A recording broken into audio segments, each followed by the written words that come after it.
다음 5번째, 생명보험의 3가지 기본 원리. 생명보험의 3가지 기본 원리는 대수의 법칙, 수지상등의 원칙, 사망률과 생명표. 요 3가지는 여러분 기억을 해 주시고요. 지문으로도 충분히 나올 수가 있습니다.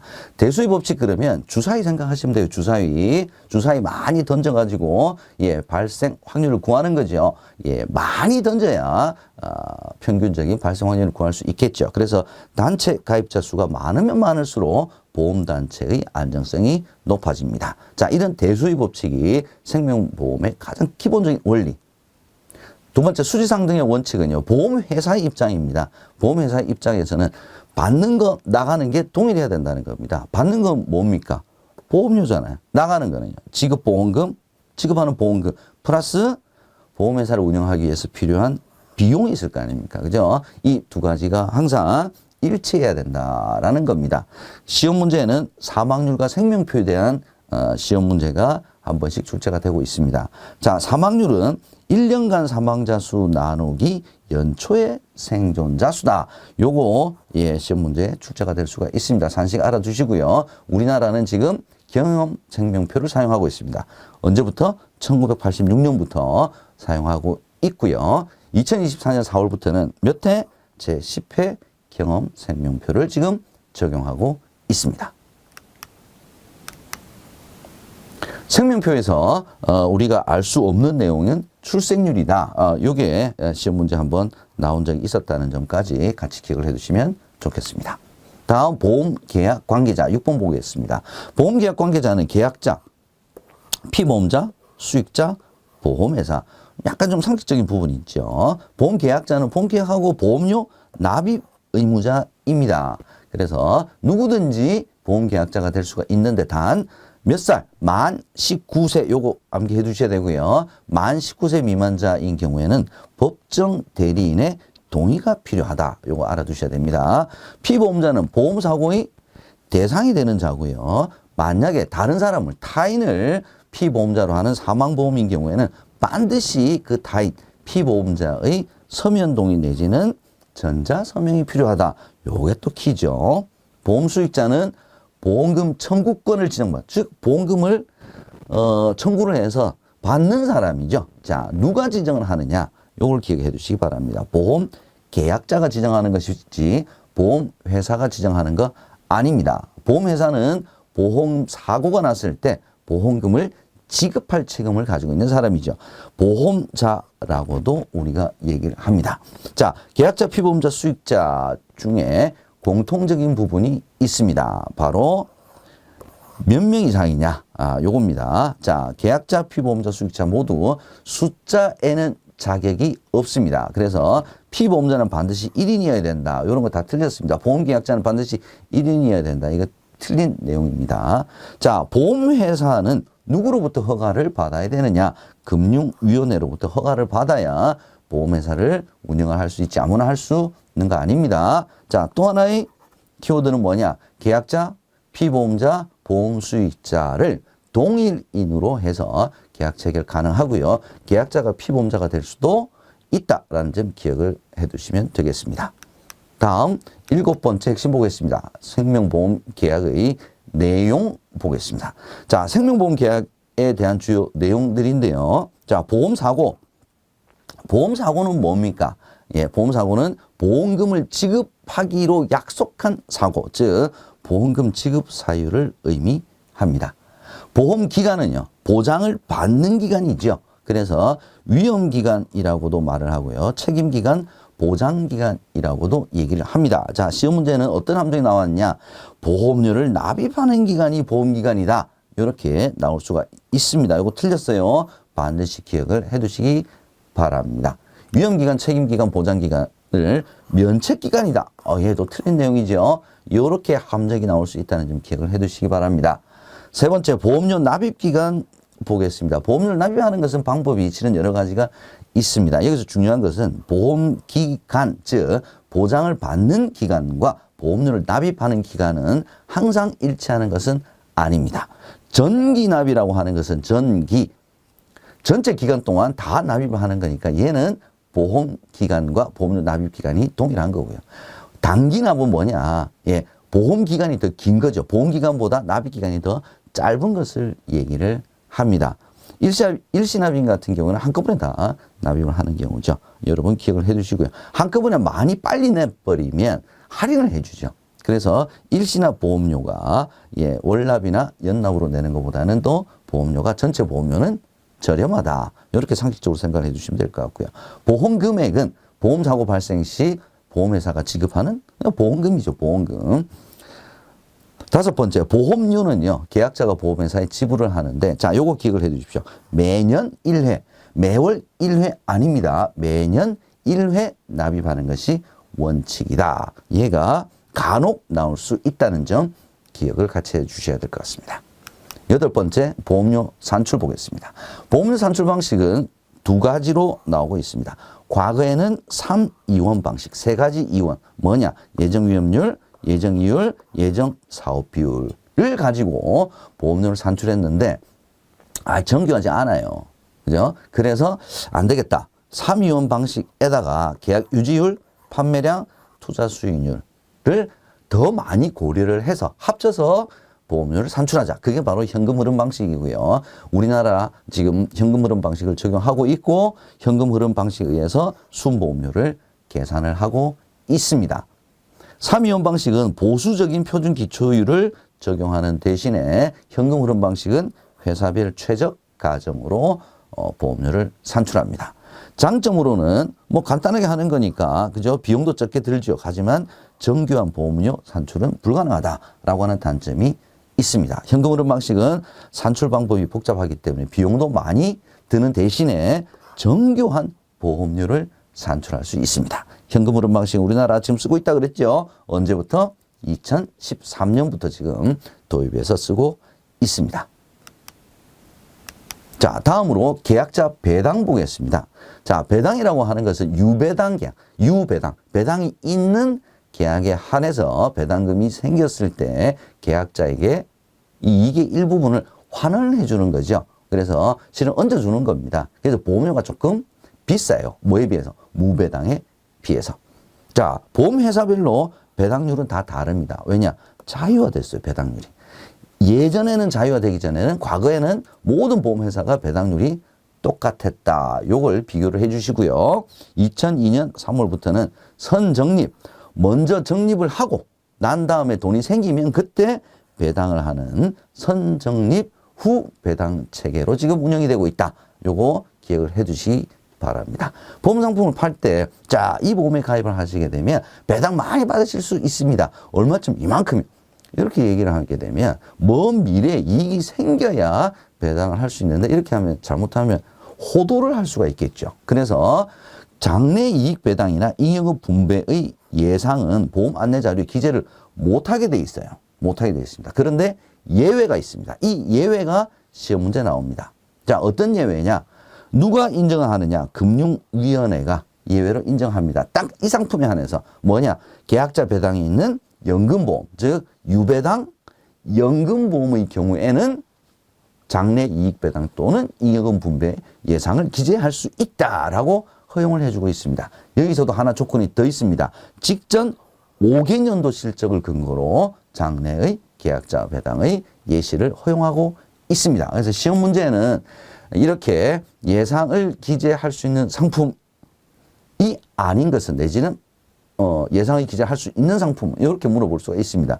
유배당까지는 맞는데 종신보험 아닙니다. 딱 하나밖에 없어요. 뭐입니까? 유배당, 연금보험입니다. 배당금 지급 방법은 현금 지급 방법, 보험료 상계 방법 뭐 이런 게 있는데 얘는 시험 문제에 출제된 적은 거의 없었습니다. 이런 게 있었다라는 점만 알아두시고요. 다시 한번 반복합니다. 무배당 상품이, 배당이 없는 상품이 유배당 상품에 비해서 보험료가 저렴합니다. 왜? 앞으로 장래 생길 배당을 예상을 해서 그만큼 보험료를 할인해 주기 때문에 그렇습니다. 다음 10번째, 보험계약의 성립과 청약에 대해서 알아보도록 하겠습니다. 자, 보험계약의 성립은 청약 보험회사의 승낙만으로 성립이 됩니다. 이렇게 성립이 되면 약관을 교부를 해야 되겠죠. 청약서 교부해야 됩니다. 그리고 중요한 내용을 설명을 해야 됩니다. 이게 3대 기본 지키기 요 내용이죠. 그죠? 자, 이 약관을 반드시 계약자에게 전달해야 되겠죠. 이 약관에 대한 문제가 최근에 이런 문제가 나온 적이 있습니다. 약관 어디서 정하고 있니? 표준 약관.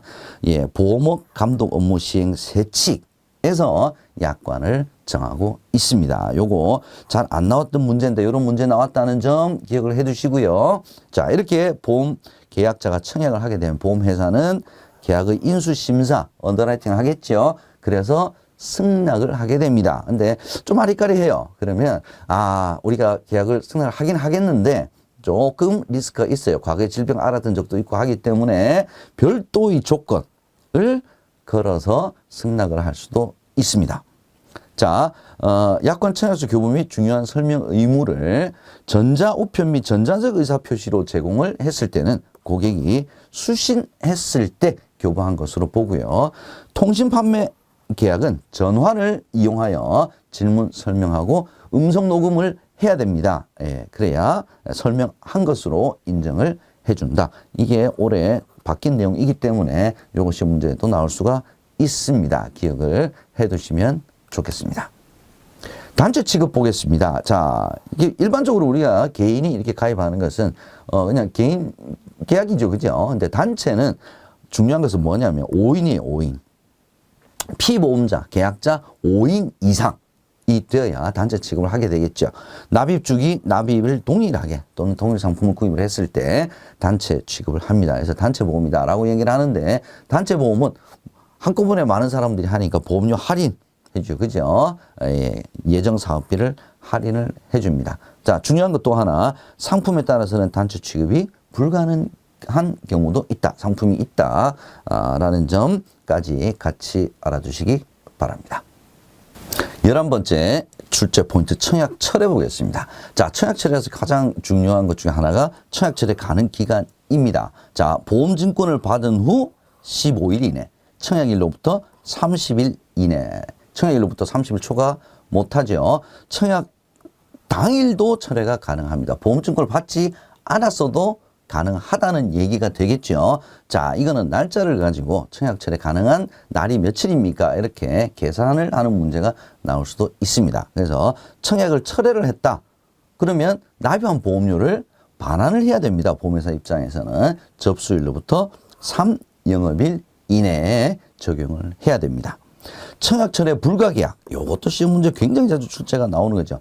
자, 보험증권을 받은 후 15일 이내, 청약일로부터 30일 초과하지 않는 기간이면 청약철회를 할 수가 있는데, 자, 이 계약은 안 된다. 청약철회 못한다. 애초부터. 어떤 겁니까? 진단계약, 건강진단이 필요한 계약, 전문금융 소비자가 체결한 계약, 보험기간이 90일 이내인 계약, 자동차 손해배상 보장법에 따른 책임보험, 제3자의 동의가 필요한 보증보험, 이거는 반드시 암기를 해 주셔야 됩니다. 자, 이때 전문금융 소비자라고 하면 국가, 한국은행, 금융회사, 주권 상장법인, 비상장 아닙니다. 상장법인, 지방자치단체 등을 우리가 전문금융 소비자, 스스로 판단을 할 수 있는 능력을 가진 소비자다. 이런 뜻이 되겠죠.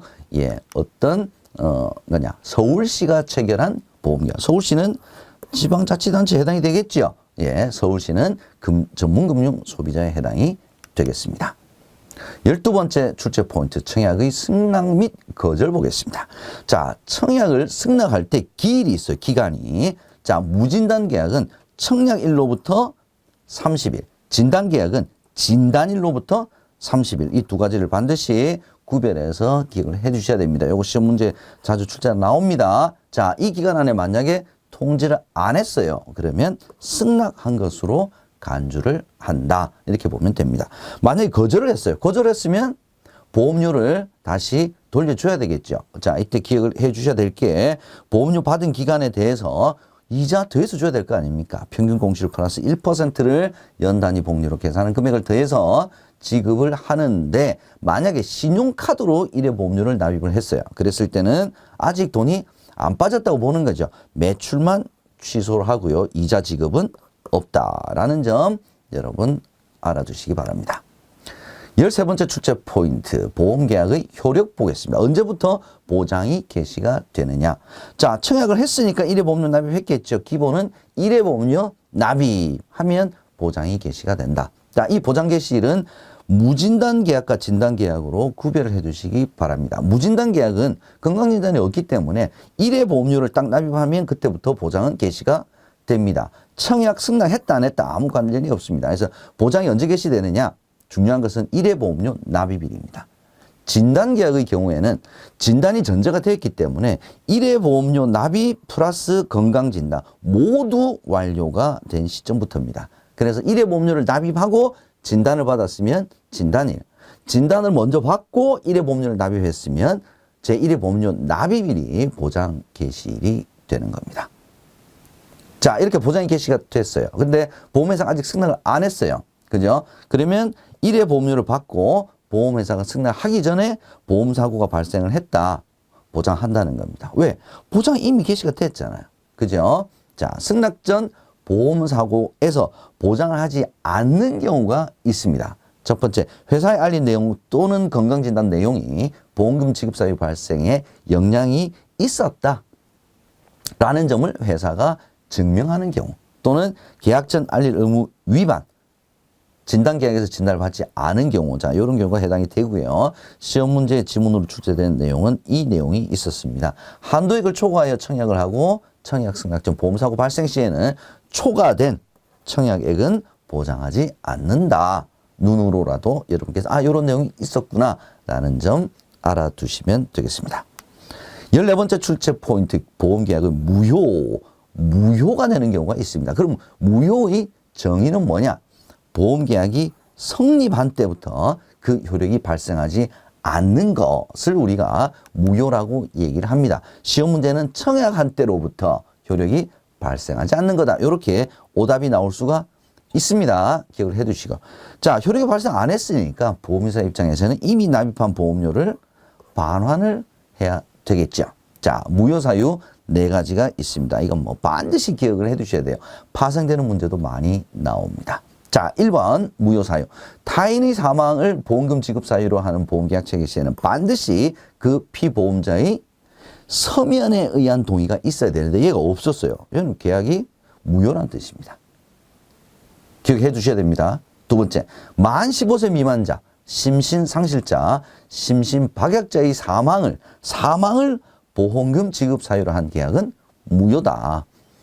보험 나이 계산할 때도 나옵니다. 만 15세 미만자, 사망을 보장하는 보험 가입 못합니다. 종신보험도 아무나 가입하는 게 아니죠. 만 15세 이상 되어야 되는 거죠. 그죠? 단 예외가 있습니다. 보험계약을 체결할 때 단체보험의 피보험자가 될 때 의사 능력이 있는 심신박약자입니다. 심신박약자의 경우는 무효가 아닙니다. 세 번째, 계약 체결 시 계약에서 정한 피보험자의 나이에 미달되었거나 초과되었을 경우. 네 번째, 보험계약자가 부정취득 또는 도박을 목적으로 보험계약을 체결한 경우. 이때 다 무효입니다. 부정취득 도박은 민법상입니다. 선량한 풍속, 기타 사회질서에 반하는 행위에 해당이 된다. 이렇게 해주시고요. 함정 하나 더 보고 가겠습니다. 구성원 전부 또는 일부를 피보험자로 하는 단체보험. 단체보험에서는 피보험자 타인의 서명을 받지 않아도 됩니다. 무효가 아니란 뜻입니다. 단체보험에서는 피보험자 서면 동의 없어도 유효합니다. 요거 구별을 해 두시기 바랍니다. 15번째 출제 포인트, 보험약관의 교부 설명 의무 보겠습니다. 자, 보험약관의 교부 설명 의무 3대 기본 지킴이 우리 이야기했었죠. 굉장히 중요한 내용이죠. 보험회사의 의무입니다. 약관 및 계약자 보관용 청약서 교부해야 되고요. 중요한 내용을 설명을 해야 됩니다. 자, 이때 중요한 것은 계약의 세부 내용은 보험약관에서 정하고 있는 거지 보험증권에서 정하고 있는 것은 아니죠. 요거 함정이 될 수가 있다는 점 기억을 해 두시고요. 어떤 게 그러면 설명 의무 내용이냐? 보통 계약 당사자의 권리, 의무와 관련된 것이고요. 통신 판매 계약의 경우에는 전화를 이용하여 질문 설명하고 음성 녹음을 답변을 해야 한다라는 점 우리 앞서서도 한번 살펴봤죠. 기억을 해 두셔야 될 것 같습니다. 설명 의무 대상이 아닌 내용은 그럼 뭐가 있니?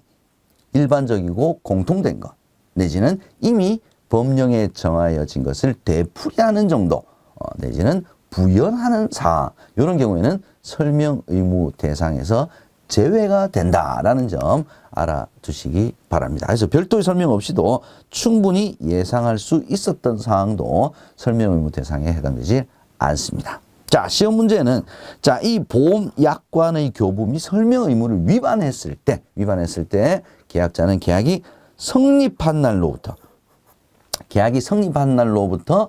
몇 개월, 6개월 아닙니다. 3개월입니다. 3개월 이내에 계약을 취소할 수 있습니다. 얘를 뭐 6개월 내지는 1년 뭐 이렇게 해서 오답으로 함정으로 나올 수 있습니다. 보험 계약이 성립한 날로부터. 그래서 둘 다 함정으로 할 수 있다는 것을 기억을 해야 됩니다. 16번째 출제 포인트 보겠습니다. 사망의 추정, 인정. 장애의 정의 중에 사망의 추정, 인정 보겠습니다. 자, 요게 2024년도 시험 문제에 많이 나왔죠. 세 가지가 있습니다. 일반 실종, 특별 실종, 인정 사망. 자, 키워드 보겠습니다. 일반 실종은 부재자의 생사가 몇 년간? 5년간 분명하지 아니할 때 누가? 법원이.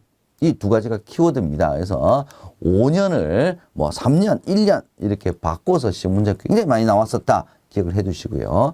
특별 실종은 1년간 분명하지 아니한 때 누가? 법원이. 이게 특별 실종입니다. 요 키워드 기억해 주시고요. 인정 사망은 수재, 화재 등 재난으로 관공서가 사망지 시음 면의 장에게 통보하여 사망한 것으로 인정한 때, 그때가 바로 사망으로 추정, 인정하는 시기가 되겠습니다. 일반 실종, 특별 실종, 인정 사망을 반드시 기간과 누가 선고하느냐 하는 것을 구별을 해 두셔야 되겠습니다. 장애의 정의 알아보도록 하겠습니다. 장애의 정의도 한 번씩 시험 문제 나오는 부분이죠. 상해 질병이 치유된 후 신체에 남은 영구적인, 첫 번째 키워드죠. 정신 또는 육체의 훼손 및 기능 상실 상태다. 자, 키워드가 두 개가 있습니다. 영구적인, 정신 또는 육체. 육체의 훼손 상태뿐만 아니라 정신의 훼손 상태도 장애에 포함이 된다라는 거고요. 영구적이어야 된다는 겁니다. 그래서 일시적인 증상, 일시적으로 나타나는 증상도 포함한다 그러면 얘는 틀린 함정이 되겠습니다. 기억을 해 주시고요. 다만 한시적인 장애가 5년 이상인 경우에 해당 장애 지급률의 20%를 장애 지급률로 한다라고 하는 한시적 장애 기간 지급률.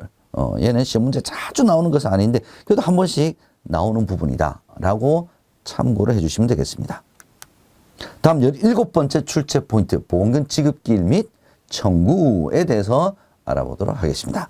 자, 30, 30. 얘는 뭐 반드시 암기를 해 두셔야 되는 내용이죠. 30, 30입니다. 3 곱하기 10은 30. 그러면 일단 보험금 청구와 관련된 구비서류 접수하면 3영업일 내에 지급을 해야 된다는 겁니다. 그런데 이거 조사 좀 필요해. 10영업일 이내 지급을 해야 된다는 겁니다. 만약 10영업일 이내에 지급하지 못할 것으로 예상될 때 최대 30일 이내 지급을 해야 됩니다. 자, 요거 기억을 해 두시고요. 또 하나의 출제 포인트는 뭐냐면 이 기간을 적용하지 않는 경우가 있습니다. 소송 제기, 분쟁 조정 신청, 해외 발생, 보험사고 조사. 요거 시험 문제 자주 출제가 나오죠. 요거 기억을 해 두셔야 될 것 같습니다. 해외에서 발생한 보험사고에 대한 조사가 필요한 경우 회사는 서류 접수일로부터 30영업일 이내에 보험금을 지급해야 된다. 10영업일 이내에 지급해야 된다. 60일 이내에 지급해야 된다. 이거 다 틀렸습니다. 아예 지급기일을 지정하지 않는다. 기억을 해 두시고요. 보험금을 청구할 때는 뭐 서류가 좀 있습니다. 보험금 청구서, 신분증, 사고증명서가 있는데 사고증명서가 시험 문제 자주 출제가 되고 있습니다. 자, 국내 의료기관뿐만 아니라 국외의 의료기관이 발급한 증명서도 사고증명서로 인정이 된다. 요거를 알아두셔야 되겠습니다. 요거 시험 문제에 출제가 될 수 있습니다. 보험금 가지급제도 보겠습니다. 보험금 가지급제도라고 하는 것은 뭐냐면 추정보험금의 50% 이내를 미리 지급하는 겁니다. 왜냐하면 보험금을 산정하는 데 시간이 조금 걸릴 것 같다. 뭐 이럴 때 적용되는 제도다 이렇게 보시면 될 것 같습니다. 그래서 추후에 보험금이 확정이 되게 되면 미리 지급한 거 정산을 하는 거고요. 만약에 보험금 지급 이 시기가 다가오게 되면 지급 시기 며칠 전에 7일 이전에 그 사유와 금액을 계약자에게 안내를 해야 합니다. 최근에 시험 문제에 많이 나왔던 센텐스는 이겁니다. 부당한 보험금 지급 등을 예방하기 위해서 약관에서는 보험금 지급 전에 회사의 조사권을 정하고 있습니다. 회사 조사할 수 있고요. 당연히 계약자가 협조하도록 하고 있습니다. 만약에 계약자, 피보험자, 보험 수익자가 회사의 조사 요청에 동의하지 않으면 어떻게 돼? 동의해야 되는데 정당한 사유 없이 조사 요청에 동의를 하지 않은 경우에는 보험금 지급이 당연히 지연되겠죠. 그때 지연 이자를 지급하지 않는다라고 하는 이 센텐스에 괄호 넣기 문제가 출제가 된 적이 있다는 점 참조를 해 주시기 바랍니다. 다음 18번째 출제 포인트. 보험금을 지급하지 않는 사유. 첫 번째는 피보험자가 고의로 자신을 해친 경우죠. 예, 피보험자가 스스로 해칭한 이제 자살한 경우죠. 그러나 2년이 지난 후에 계약일로부터 보장 개시일로부터 2년이 지난 후에 자살을 했을 경우에는 보험금 지급한다 이겁니다. 2년 이내 자살했다. 얘는 지급하지 않는다. 요거를 기억을 해 주시고요.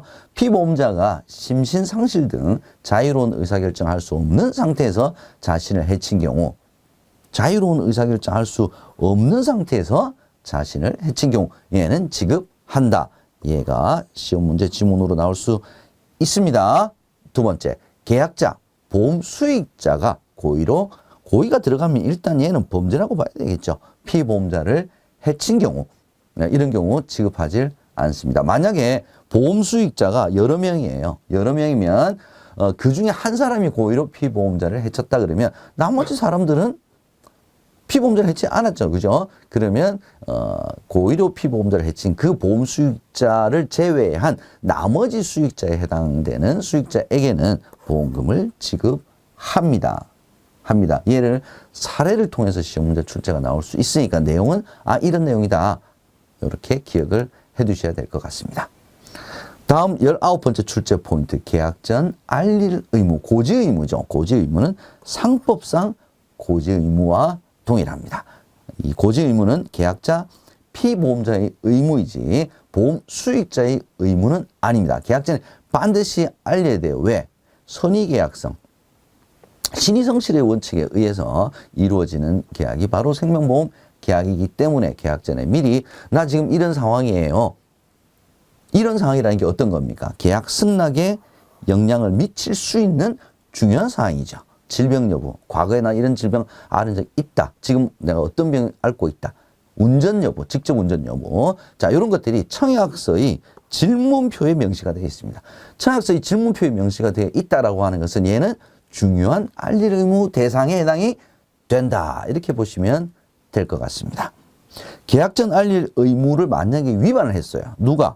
계약자 또는 피보험자. 이 사람이 의무자니까 위반을 했어요. 그러면 보험회사는 뭘 할 수 있냐?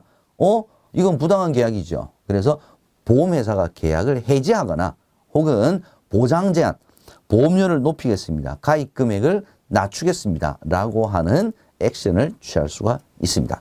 보험회사는 계약을 해지 내지는 보장을 제한할 수가 있다. 요거 반드시 기억을 해 두셔야 되는 내용입니다. 그러나 예외도 또 있습니다. 계약 전 알릴 의무 위반 발견이 됐어요.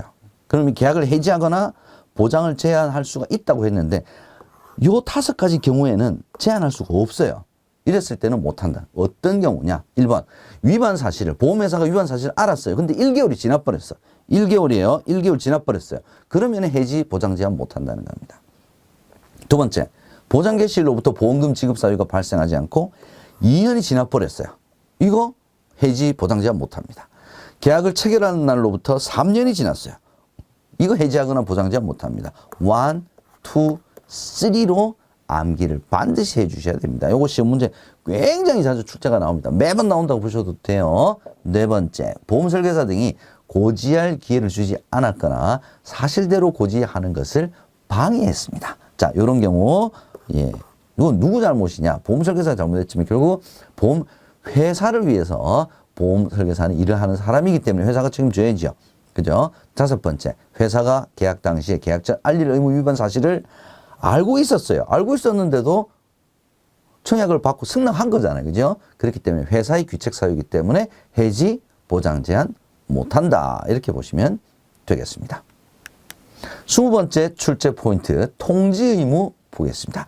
계약 전 알릴 의무가 있고요. 계약 후에 알릴 의무를 우리가 통지 의무라고 합니다. 자, 보험회사에 반드시 알려야 되는 사항이 있습니다. 첫 번째는 보험금 지급 사유가 발생했습니다. 그럼 지체 없이 보험회사에 알려야 됩니다. 두 번째, 주소가 변경이 됐어요. 지체 없이 보험회사에 알려야 됩니다.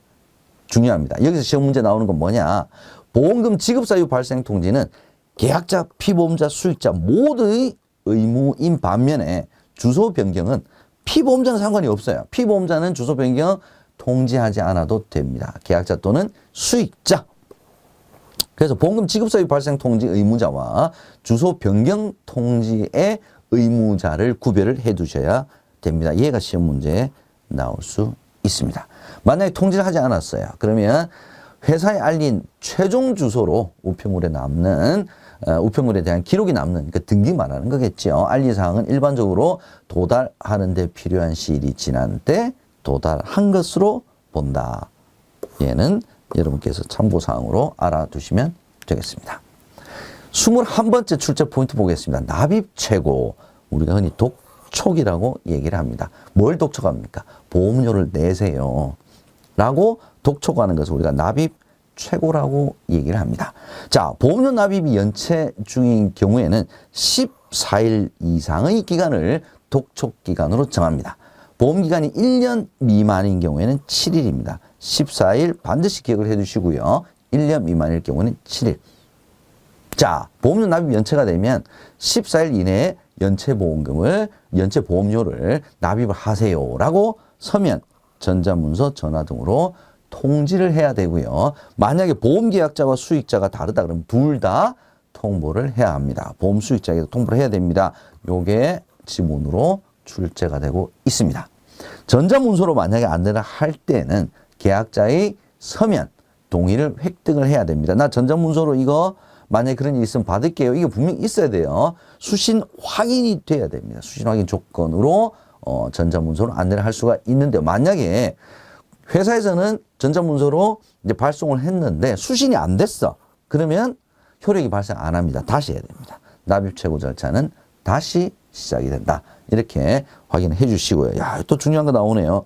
보험료를 그 기간 안에 납입하지 않았어요. 그러면 어떻게 되냐?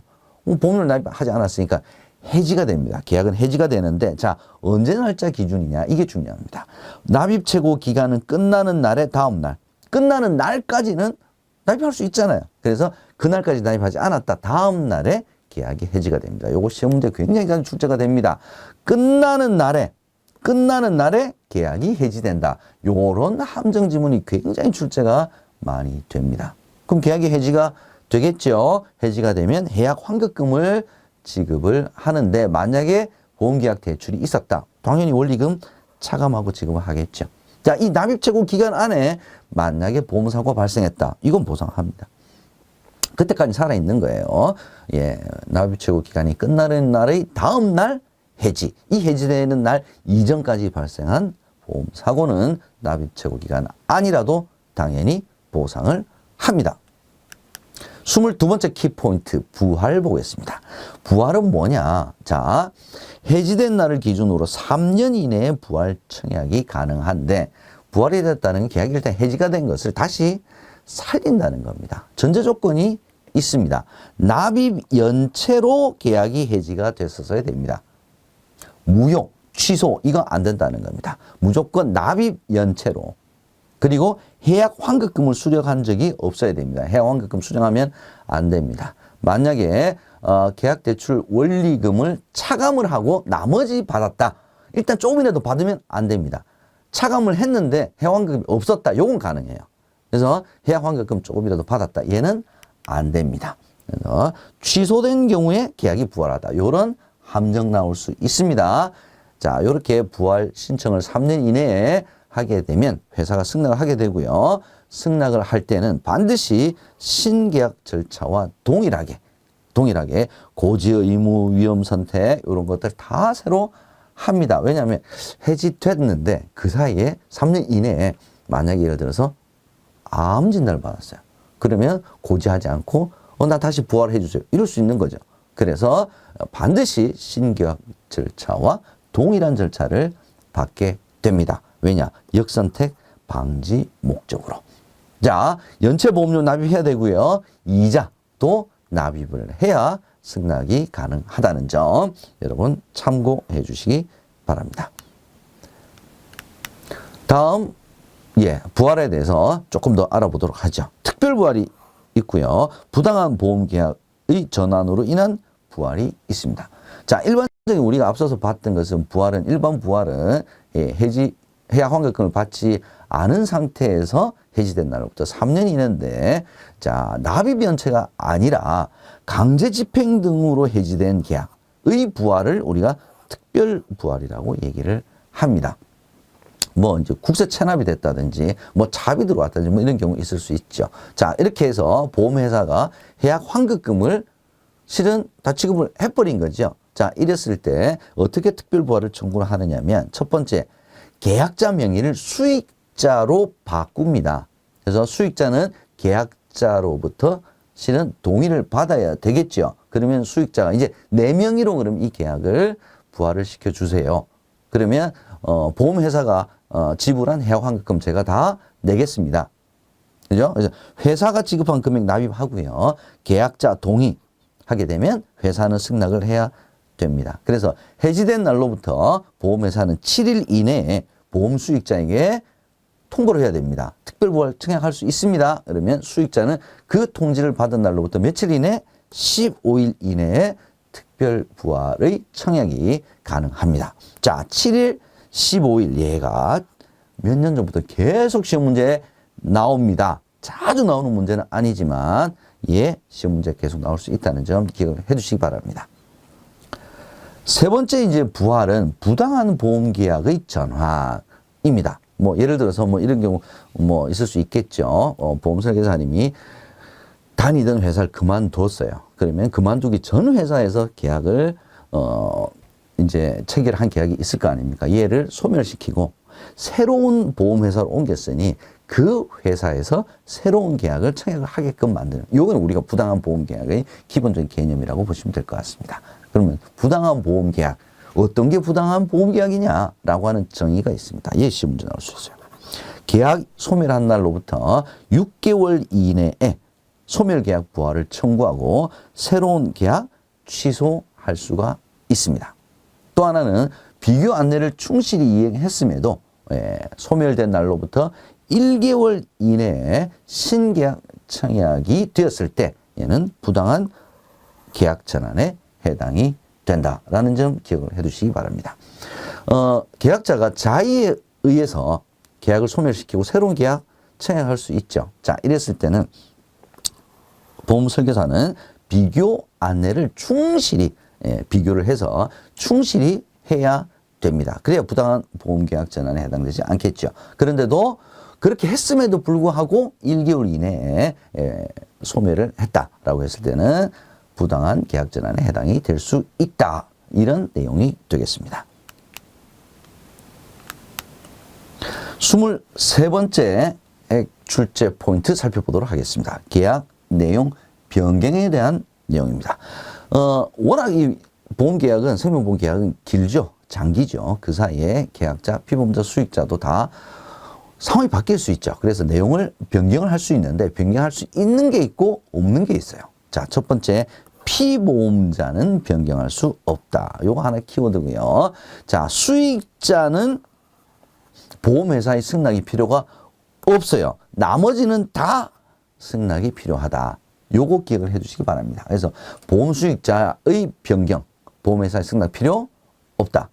보험회사 승낙이 필요 없는 거 뭐냐? 보험수익자의 변경. 얘가 시험 문제 가장 출제가 많이 됩니다. 보험 종목 변경할 수 있어요. 가입 금액 변경할 수 있습니다. 계약자도 변경할 수 있습니다. 수익자도 변경할 수 있습니다. 자, 여기서 시험 문제 제일 많이 출제되는 거 가입 금액 변경. 사망보장 1억 원이었는데 5천만 원으로 변경. 1억 원이었는데 2억 원으로 변경. 뭐 이렇게 할 수 있겠죠. 그죠? 감액. 줄어든 거죠. 감액됐으니까 뭐냐? 감액된 부분만큼은 해지된 것으로 본다. 요것이 문제 자주 출제 나옵니다. 해지된 것으로 보기 때문에 그만큼은 해약 환급금을 지급을 한다. 요것이 문제 자주 출제가 나옵니다. 계약자 변경 가능하고요. 그러면 새로운 계약자가 생기겠죠. 그러면 중요한 내용 설명 그 사람에게 다시 해야 되고 약관 교부 다 별도로 새롭게 해야 된다. 요거까지 알아두시고요. 수익자 변경에는 보험회사의 승낙은 불필요하지만 보험금 지급 사유 발생 전까지 누구? 피보험자의 서면 동의가 필요합니다. 요게 함정으로 나올 수가 있어요. 보험회사의 동의가 필요하다. 이렇게 함정 나올 수가 있다는 점 기억을 해 주셔야 될 것 같습니다. 이미 해지도 할 수 있습니다. 계약자는 자기 계약이잖아요. 계약이 소멸하기 전까지는 언제든지 보험회사가 지정한 사유에 해당될 때 해지 가능하다. 이거 다 틀렸습니다. 언제든지 자의에 의해서 해지 가능하고요. 피보험자가 자신의 사망을 담보로 사망 보험에 가입을 했을 때는 나 이제 서면 동의 이제 그만할래. 철회할 수 있습니다. 언제든지 장래를 향하여 지나온 건 할 수 없고요. 앞으로 남은 기간에 대해서는 언제든지 철회할 수가 있다까지가 계약명 변경의 내용이 되겠습니다. 24번째 출제 포인트 소멸시효 보겠습니다. 소멸시효는 용어가 되게 어려운 것 같은데 핵심은 딱 하나예요. 뭡니까? 3년짜리가 있고 2년짜리가 있습니다. 자, 계약자가 가지는 청구권은 다 3년이에요. 근데 보험회사가 가지는 권리는 2년입니다. 보험료 청구권 요거 하나만 기억을 해주시면 됩니다. 보험료 누구한테 청구합니까? 계약자에게. 누가? 보험회사가 청구하는 거죠. 그래서 보험회사에게 좀 더 불리한 거죠. 그죠? 2년, 3년 얘만 기억을 반드시 해주시면 될 것 같고요. 보험료 청구권, 보험회사의 청구권으로 보험회사만 소멸시효는 2년이다. 그래서 이 기간 안에 권리를 행사하지 않으면 더 이상 권리 행사 못한다. 시효의 완성으로 권리가 소멸된다. 25번째 출제 포인트 보겠습니다. 보험회사의 손해배상 책임. 손해배상 책임도 아주 핵심은 간단합니다. 보험회사가 잘못했으니까 손해배상 책임을 지겠다는 거죠. 그죠? 자, 이때 중요한 것은 뭐냐? 임직원, 보험설계사, 보험대리점. 이 사람들 다 보험회사를 위해서 계약 체결 대리하는 사람들이죠. 그래서 보험회사를 대신해서 대리해서 보험계약을 체결한 사람이 책임 있는 사유로 손해를 끼쳤어요. 다 책임진단 말이죠. 그런데 보험중개사는 독립적이잖아요. 그죠? 독립적으로 보험계약 체결 행위를 하는 사람이기 때문에 책임 안 진다는 거죠. 그 다음에 보험 체결과 관련돼서 일어난 책임 있는 사유. 이때는 손해배상 책임 지겠지만 재물손괴 이런 거는 보험회사가 손해배상 책임을 지는 것이 아니죠. 예, 요 두 가지가 함정으로 나올 수가 있습니다. 두 번째, 세 번째 읽어보겠습니다. 보험금 지급 거절 및 지급 지연, 사유가 없는데도 불구하고 소를 제기해서 계약자, 수익자에게 손해를 가한 경우. 보험회사 명백히 잘못한 거죠. 세 번째, 보험회사가 보험금 지급 여부 및 지급 금액에 관하여 공정을 잃은 합의에 의한 손해, 공정을 잃은 합의에 의한 손해를 가했다. 당연히 보험회사 잘못한 거죠. 이 2번, 3번은 다소 도덕적인 읽어만 보면 알 수 있는 내용입니다. 그래서 시험 문제의 핵심은 손해배상 책임은 1번에서 출제가 된다라는 점 알아두시면 되겠습니다. 예, 시험 문제도 이렇게 나왔네요. 보험중개사의 책임 있는 사유, 손해배상 책임진다. 요게 함정이 되겠습니다. 26번째 출제 포인트 보겠습니다. 보험금 받는 방법. 보험금을 받는 방법은 두 가지가 있죠. 일시금으로 받거나 분할해서 받거나. 그죠? 예, 보험금 받는 방법 변경할 수 있습니다. 내가 일시금을 안 받고 분할해서 받을래. 그럼 한꺼번에 내가 1억 받을 수 있는데 100만 원씩 쪼개서 받을래. 나중에 받는 거잖아요. 그죠? 그러면 할증을 해줍니다. 할증. 더해서 이자를 평균 공시이율을 더해서 지급하는 거고요. 아니면 분할해서 내가 100만 원씩 10년 동안 받아야 될 거를 일시 한꺼번에 미리 받을게. 그럼 당연히 그 이율만큼을 할인해서 줄여서 지급을 하겠죠. 얘는 시험 문제 자주 출제되는 부분은 아닌데 내용만 알아두시기 바랍니다. 보험 나이 보겠죠. 보험 나이가 시험 문제에 계속 나옵니다. 자, 첫 번째, 보험 나이를 우리가 별도로 계산을 합니다. 피보험자의 나이는 보험 나이를 기준으로 산정을 하는데 언제 이 계약 나이가 보험 나이가 증가를 하느냐? 매년 계약 해당 일에 나이가 증가하는 것으로 봅니다. 이게 왜 그러냐면 여러분 한번 상식적으로 생각을 해보십시오. 나이가 증가하면 증가할수록 일단 위험률은 사망 위험률, 질병 위험률은 점점 높아지죠. 그러면 만약에 1월 1일에 매년 나이가 증가를 한다라고 만약에 생각을 한다면 12월 31일 생일 경우에는 실은 1월 2일 생에 비해 가지고 거의 1년 정도가 실은 어린 거죠. 그죠? 근데 똑같은 위험률을 적용한다. 아, 이거 불합리하다. 이렇게 되는 거죠. 그래서 그 각각의 그 계약자 내지는 피보험자의 나이를 기준으로 해서 보험 나이를 계산합니다. 어떻게 하느냐? 실제 만 나이를 기준으로 6개월 미만은 버리고요. 6개월 이상이면 1년으로 계산을 한다는 겁니다. 예를 들어서 25년 7개월이 지났어요. 그죠? 그럼 26세로 보겠다는 거고요. 25년 3개월 지났어요. 그럼 25살로 보겠다는 겁니다. 자, 이 보험 나이의 계산에서 중요한 것은 뭐냐? 만 15세 미만자를 피보험자로 하여 사망을 보험금 지급 사유로 한 계약은 무효잖아요. 그죠? 근데 이때는 만 나이를 적용합니다. 만 15세는. 이때는 만 나이. 얘는 보험 나이 아니에요. 계약은 무효다라는 점이 중요한 포인트가 되겠습니다. 다음 27번째 출제 포인트 보겠습니다. 보험계약 대출 상환이죠. 자, 보험계약 대출을 받을 수 있죠. 예, 시험 문제 자주 출제 되는 것 중에 하나 뭡니까? 해약 환급금 범위 내에서 보험계약 대출 가능합니다. 기납입 보험료, 만기 보험료, 보험금 이거 아닙니다. 요거 시험 문제 출제가 될 수 있는 포인트 중에 하나고요. 대출금, 원금, 이자 언제든지 상환할 수 있습니다. 만약에 상환하기 전에 계약을 해지를 했다. 당연히 해약 환급금에서 원금, 이자 차감을 합니다.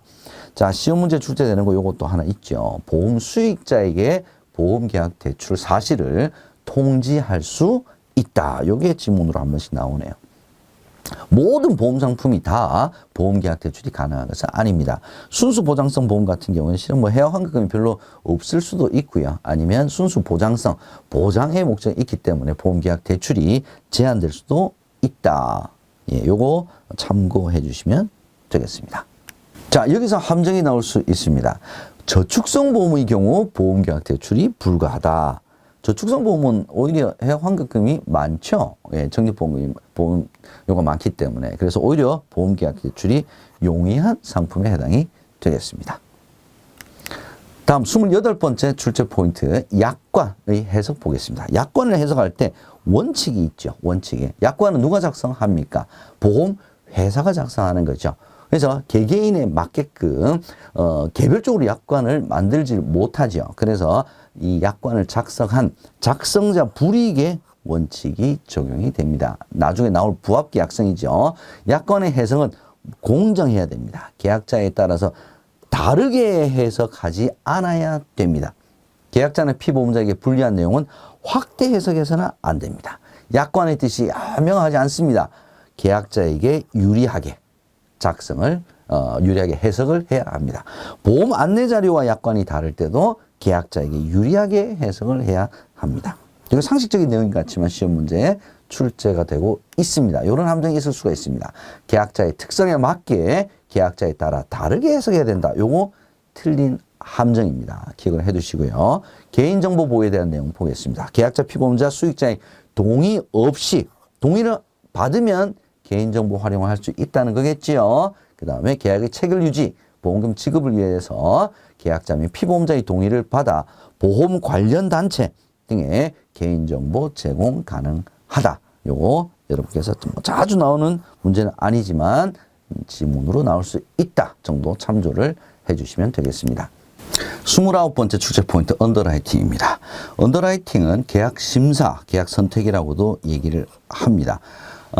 계약자가 청약을 하게 되면 이제 위험도를 측정을 하겠죠. 그래서 보험료를 결정을 하고요. 보험금 한도를 결정을 해서 우량 피보험자를 선택하는 작업을 우리가 언더라이팅이라고 이야기를 합니다. 예를 들어서 위험도 굉장히 높은 사람에게 보험료를 뭐 싸게 받는다든지 아니면 보험금 한도를 굉장히 크게 준다든지 그러면 보험회사가 망하겠죠. 보험회사의 경영의 안정성 내지는 경쟁력 확보를 위해서 필요합니다. 그래야 이제 위험에 맞는 보험료를 납입을 받아야 부과를 해야 공평성 유지가 되겠죠. 자, 언더라이팅 단계는 크게 4가지로 나눠집니다. 요거 시험 문제에 나올 수가 있고요. 1차 선택은 보험 설계사에 의한 모집 조직에 의한 선택이 되겠습니다. 두 번째는 의적 진단, 즉 병원 진단이나 서류 진단.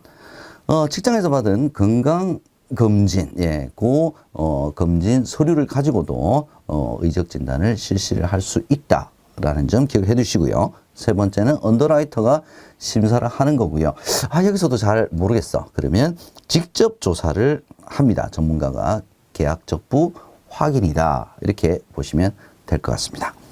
이 언더라이팅 정보의 원천, 계약 전 알릴 의무 고지, 판매 채널의 모집 보고서, 의적 진단 보고서 등등이 있습니다. 뭐 종교활동 보고서 이런 거 아닙니다. 다음으로 전문 언더라이트를 육성하는 제도, 생명보험협회에서 운영을 하고 있죠. CKLU, AKLU, FKLU. 여기 언더라이터 자격증이구나 정도 알아두시면 될 것 같습니다.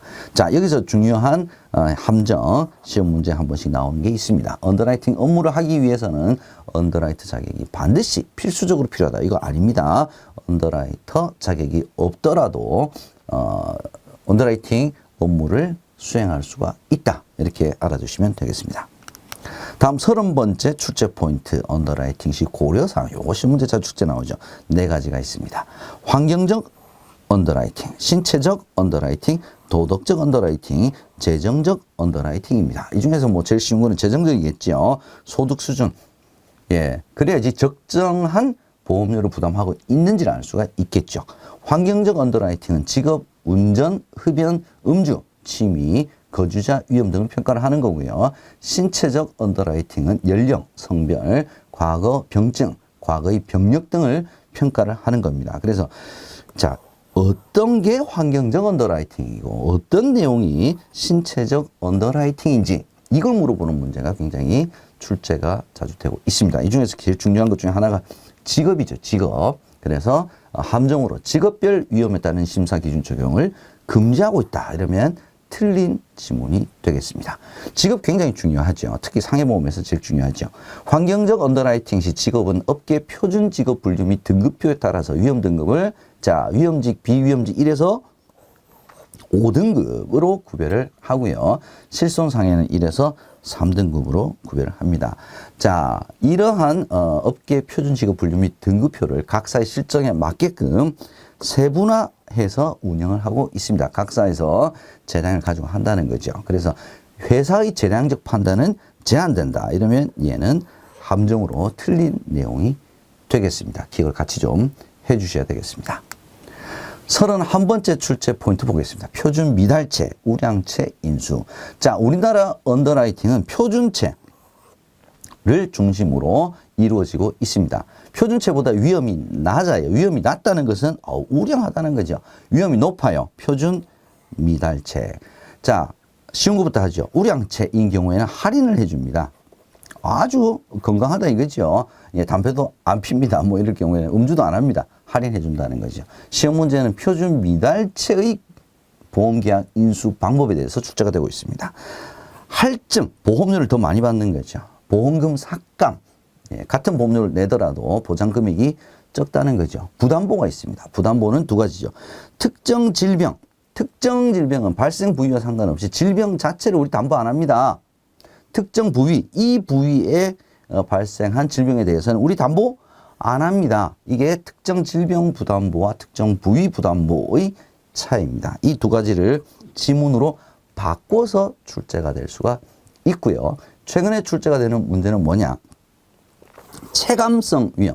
점점 위험이 낮아질 때는 보험금을 삭감하는 방식으로 보험계약을 인수를 하고요. 체증성, 점점 위험이 높아지거나 항상성, 위험이 동일하게 유지가 될 때는 보험료 할증의 방법을 통해서 표준 미달체를 인수를 한다. 요거 반드시 기억을 해 두십시오. 요거 시험 문제 자주 출제가 되고 있습니다.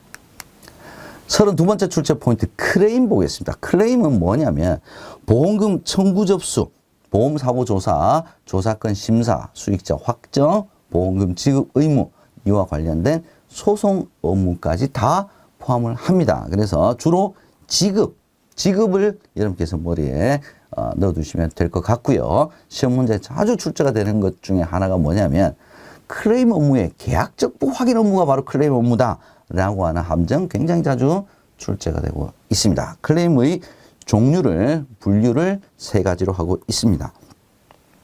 금액에 따라서는 정액, 실손 이렇게 나누고요.